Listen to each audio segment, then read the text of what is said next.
മല്ലികാർജ്ജുൻ ഖാർഗെ കൃത്യമായി പറഞ്ഞു ആ മീറ്റിംഗ്.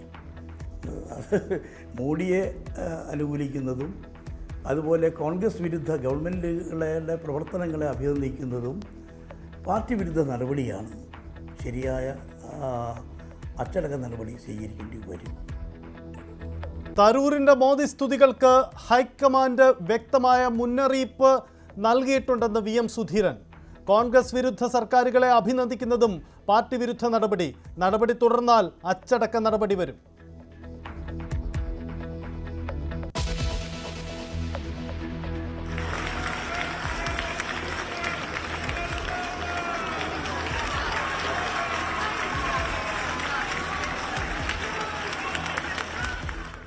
ആരോഗ്യം വീണ്ടെടുത്ത് ഫ്രാൻസിസ് മാർപ്പാപ്പ. ആശുപത്രി ജനാലയിലെത്തി വിശ്വാസികളെ ആശീർവദിച്ചു. എല്ലാവരുടെയും പ്രാർത്ഥനകൾക്ക് നന്ദിയെന്ന് മാർപ്പാപ്പ. ഇനി 2 മാസക്കാലം പൂർണ്ണ വിശ്രമം.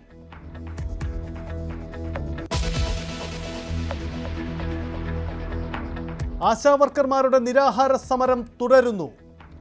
നാളെ സെക്രട്ടേറിയറ്റിന് മുന്നിൽ കൂട്ട ഉപവാസം. സമരത്തിൽ രാഷ്ട്രീയം കലർത്തിയതാണ് പ്രശ്നമെന്ന് LDF കൺവീനർ വീണ ജോർജിനെ നാളെയോ മറ്റന്നാളോ കേന്ദ്ര ആരോഗ്യമന്ത്രി കണ്ടേക്കും.